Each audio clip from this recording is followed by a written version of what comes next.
بالله من الشيطان الرجيم. بسم الله الرحمن الرحيم. إن المنافقين في الدرك الأسفل من النار ولن تجد لهم نصيرا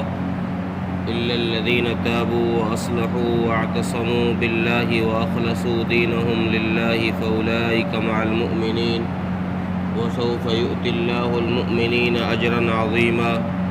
ما يفعل الله بعذابكم إن شكرتم وآمنتم وكان الله شاكرا عليما.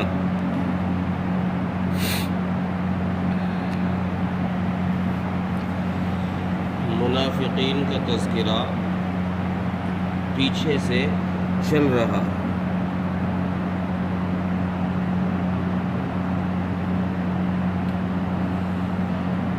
اور یہ منافقوں کے متعلق قرآن کریم کی ایک سخت ترین آیت ہے.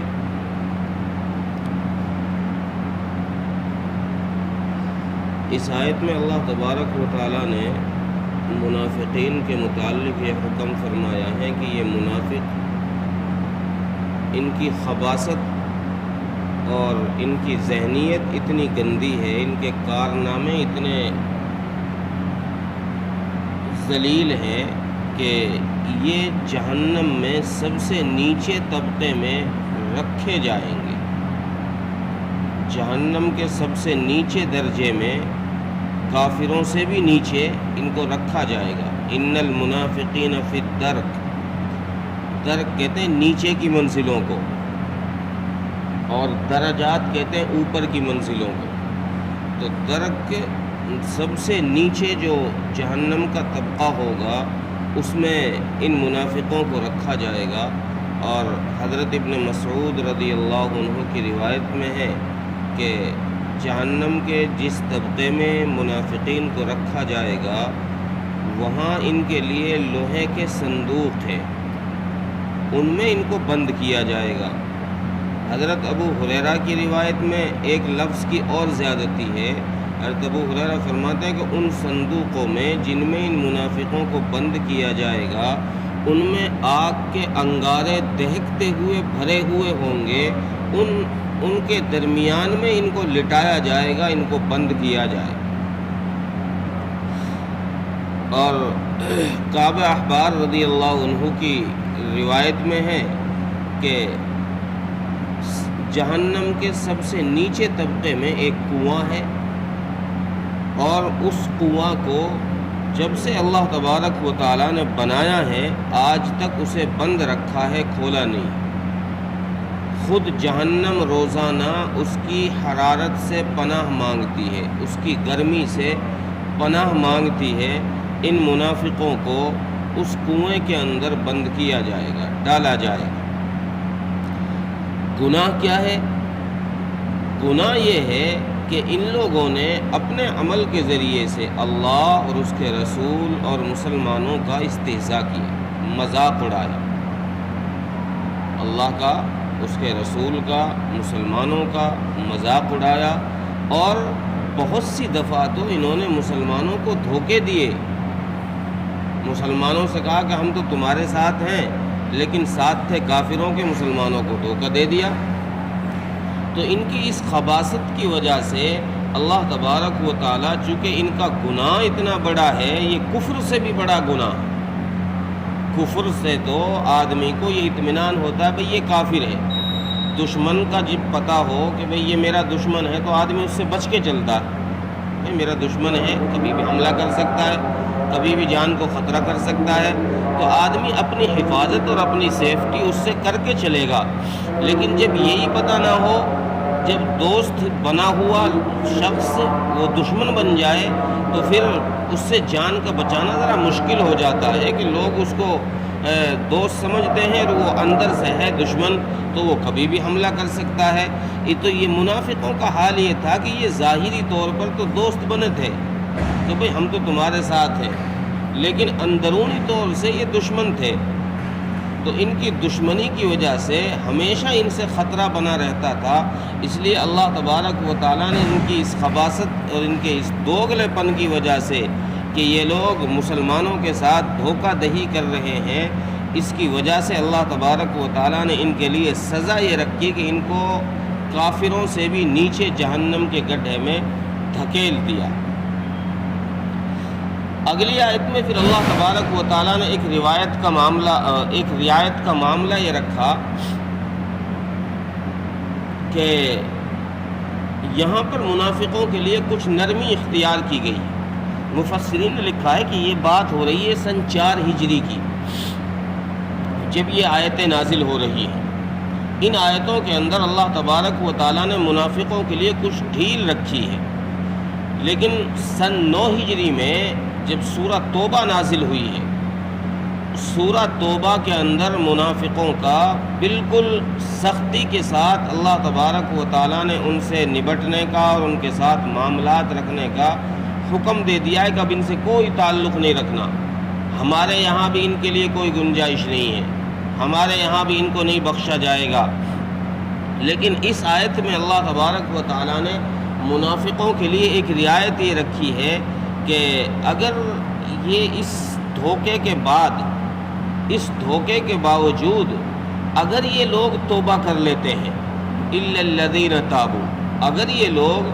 معافی مانگ لیتے ہیں کہ بھئی ہم سے غلطی ہو گئی، ہم مسلمانوں کو دھوکہ دے رہے تھے، ہم اللہ رسول کا استہزاء کر رہے تھے، مذاق اڑا رہے تھے، ہم سے غلطی ہو گئی، وَأَصْلَحُوا، اور انہوں نے جو دغا بازیاں کی ہیں ان دغا بازیوں کی یہ صلح کر لیں، سدھر جائیں، ان سے لوٹ آئیں، اور کیا کریں؟ اللہ کی رسی کو مضبوطی کے ساتھ پکڑ لیں اور مخلص ہو جائیں اللہ کے ساتھ، اب خالص دین کے ساتھ، اللہ نے جو دین بھیجا ہے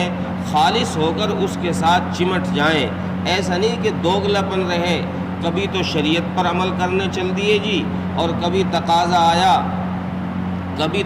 آیا معاشرے کا تو پھر معاشرے کے ساتھ ہو لیے جی، کیا کریں، برادری کے ساتھ چلنا پڑتا ہے جی، بہت سارے معاملات میں ہم الجھ جاتے ہیں جی، کیا کریں، یہاں دین کو کیسے نافذ کریں، دین پر کیسے عمل کریں، برادری کی بھی کچھ ماننی پڑتی ہیں، بھائی برادری کا بھی کوئی مقام ہوتا ہے، اس لیے بھائی ان کی بات ماننے کی وجہ سے یہ کام کر لیا میں نے، اس لیے شریعت کے خلاف ہوگا، ورنہ میں تو بہت شریعت پہ چلنے والا آدمی ہوں، میں تو شریعت کا پابند آدمی ہوں۔ اللہ فرما رہے نہیں، یہ دوگلاپن نہیں چلے گا کہ کچھ وقت تو تم شریعت پر چلو اور کچھ وقت میں تم بھائی برادری کی وجہ سے شریعت کو چھوڑ دو، یہ نہیں چلے گا۔ وَأَخْلَصُوا دِينَهُمْ لِلَّهِ، کہ خالص اللہ کے دین کے ساتھ ہو کر رہ جاؤ، اللہ کے دین کے ساتھ خالص ہو کر چپک جاؤ۔ اگر تم نے یہ کام کر لیا تو فَأُولَٰئِكَ مَعَ الْمُؤْمِنِينَ، تو اب تم مسلمانوں کے ساتھ ہو جاؤ گے، اب تم سچے پکے جو مسلمان ہیں جن کو اللہ تبارک و تعالیٰ نے تم سے پہلے جنت میں داخل کر دیا، جو تم سے پہلے جنت کے مستحق ہو چکے، تو اب تم ان کے ساتھ ہو جاؤ گے، اور جب تم ان کے ساتھ ہو جاؤ گے تو جس بڑے اجر کو اللہ تبارک و تعالیٰ مسلمانوں کو دیں گے اس بڑے اجر کے تم لوگ بھی مستحق ہو جاؤ گے۔ وَسَوْفَ يُؤْتِ اللَّهُ الْمُؤْمِنِينَ أَجْرًا عَظِيمًا، جس ثواب کو اللہ تبارک و تعالیٰ مسلمانوں کو دیں گے تمہیں بھی پھر وہ ثواب مل جائے گا ان کے ساتھ ساتھ میں، اور اگر تم نے یہی دغا بازیاں، دوگلاپن تمہارا رہا تو پھر اس کی وجہ سے تمہیں دونوں چیزیں نہیں مل پائیں گی، نہ تمہیں دنیا مل پائے گی نہ تمہیں آخرت میں مسلمانوں کا اجر مل پائے گا، تم دونوں جگہ سے محروم رہ جاؤ گے۔ اگلی آیت میں اللہ تبارک و تعالیٰ نے ایک بات یہ ارشاد فرمائی کہ دیکھو، سمجھانے کے لیے، منافقوں کو سمجھانے کے لیے یہ بات اللہ تبارک و تعالیٰ ارشاد فرما رہے ہیں کہ بھائی تم یوں سوچ رہے ہو کہ اللہ کو تم سے دشمنی ہے، یا اللہ تبارک و تعالیٰ تم کو سزا دے کر اس کی بادشاہت میں کوئی اضافہ ہو جائے گا، اللہ کی بادشاہت بڑی ہو جائے گی، یا تم کو سزا نہ دے تو اس کا کوئی نقصان ہو جائے گا۔ اللہ فرما رہے ایسا بالکل نہیں ہے، ما یفعل اللہ بعذابکم، میں نہیں چاہتا، اللہ فرما رہے میں نہیں چاہتا کہ تم کو سزا دوں، اللہ تو یہ چاہتے ہیں، حدیث میں آتا ہے کہ اللہ تو یہ چاہتے ہیں کہ میرا بندہ جنت کے اندر داخل ہو جائے، جہنم سے بچ جائے، اس لیے تو بندے کے لیے ہر وقت اللہ تبارک و تعالیٰ نے توبہ کے دروازے کھول کے رکھے کہ بندے جب تو ہاتھ پھیلائے، جب تو ہمارے دربار کی طرف آئے، جب تو کہے کہ توبہ ہے، اللہ میں توبہ کرتا ہوں، اللہ فوراً ایک لفظ میں صدیوں کے گناہ معاف فرما دیتے۔ اگر اللہ تبارک و تعالیٰ کو سزائی دینی ہوتی تو پھر معافی کا راستہ کیوں بتاتے اور معافی کا دروازہ ہر وقت کیوں کھول کے رکھتے؟ اس لیے اللہ فرماتے ما یفعل اللہ بعذابکم ان شکرتم وآمنتم، اللہ تبارک و تعالیٰ نہیں چاہتے کہ وہ تم کو سزا دیں اگر تم شکر گزار بن جاؤ اور مومن بن جاؤ۔ اگر تم شکر گزار بن جاؤ اور مومن بن جاؤ، اللہ تو یہ چاہتے ہیں کہ تم مسلمان بنے رہو، اللہ کی نعمتوں پر شکر ادا کرتے رہو، تو اللہ تبارک و تعالیٰ تمہیں ایسے ہی درگزر کرتا رہے گا اور تمہیں جنت کا فیصلہ سنا دے گا۔ لیکن جب تم نافرمانیاں کرو گے، اللہ سے بغاوت کرو گے، تو پھر اللہ تبارک و تعالیٰ نے اسباب کو نتیجے کو اسباب کے ساتھ جوڑ کے رکھا ہے، تو اللہ تبارک و تعالیٰ نے پھر یہ لازم کر لیا ہے کہ جن لوگوں نے گناہ کیا ہے یا غلطی کی ہیں ہم ان کو سزا ضرور دیں گے۔ تو اس وجہ سے اللہ تبارک و تعالیٰ سزا دیں گے کہ چونکہ اللہ تبارک و تعالیٰ نے ہر چیز کے نتیجے کو اس کے سبب کے ساتھ جوڑ کے رکھا ہے کہ بھئی یہ نتیجہ نکلا ہے تو اس کا سبب یہ ہے، اس لیے یہ ہوا ہے۔ دن نکلا ہوا ہے تو سورج موجود ہے، تو اگر جہنم میں جا رہا ہے تو پیچھے گناہ موجود ہیں، اگر جہنم میں سزا بھگت رہا ہے تو اس کی نافرمانیاں پیچھے موجود ہیں۔ اس لیے اللہ فرما رہے ہیں کہ تمہاری ان غلطیوں کی وجہ سے تمہیں سزا دی جائے گی، ورنہ ہماری بادشاہت اور ہماری یکتائی میں، ہماری شہنشاہیت میں کوئی فرق آنے والا نہیں ہے۔ اور اللہ تبارک و تعالیٰ تو ہر چیز کے جاننے والے ہیں، اسے حکمتیں پتہ ہیں، کس کو سزا دینی ہے، کس کو معاف کرنا ہے، کب سزا دینی ہے، کب نہیں دینی، یہ اللہ تبارک و تعالیٰ کو ساری چیزیں معلوم ہیں۔ تو ان آیات میں سے پہلی آیت میں تو منافقین کے لیے ایک سخت بات ارشاد فرمائی کہ ان کی سزا کا اعلان کرتے ہوئے فرمایا کہ یہ کافروں سے بھی نیچے جہنم میں ہوں گے۔ اس کے بعد پھر اللہ تبارک و تعالیٰ نے کچھ نرم ہاتھ رکھتے ہوئے فرمایا کہ اگر ان لوگوں کی سمجھ میں اب بھی بات آ جائے، سخت بات کہنے کے بعد اگر یہ لوگ سمجھ جائیں تو پھر ہم ان کو معاف کر دیں، ہمیں ان کو سزا دینے سے کوئی مطلب نہیں، کوئی فائدہ نہیں۔ ترجمہ دیکھیں،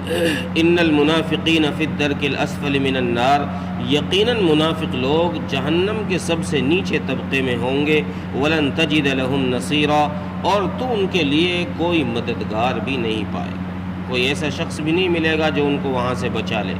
الا الذین تابوا واصلحوا واعتصموا باللہ واخلصوا دینہم للہ فاولئک مع المؤمنین، ہاں مگر وہ لوگ جو توبہ کر لیں اور اصلاح کر لیں اور اللہ کی رسی کو مضبوطی کے ساتھ پکڑ لیں اور اللہ کے دین کے ساتھ خالص ہو کر چمٹ جائیں، تو یہی لوگ فاولئک مع المؤمنین، تو یہ لوگ مسلمانوں کے ساتھ ہو جائیں گے۔ اب یہ لوگ مسلمانوں کے ساتھ ہو جائیں گے۔ وسوف یؤتی اللہ المؤمنین اجرا عظیما، اور ان قریب اللہ تبارک و تعالی مسلمانوں کو بہت بڑا اجر دینے والے ہیں۔ ما یفعل اللہ بعذابکم ان شکرتم وآمنتم، اور اللہ کو کیا ملے گا کہ وہ تم کو عذاب دے، اللہ کو کیا غرض پڑی ہے اس بات سے کہ وہ تم کو عذاب دے اگر تم شکر گزار اور مسلمان بن جاؤ۔ وکان اللہ شاکرا علیما، اور بے شک اللہ تبارک و تعالی قدردان اور ہر چیز کے جاننے والے ہیں۔ اللہ تعالیٰ ملک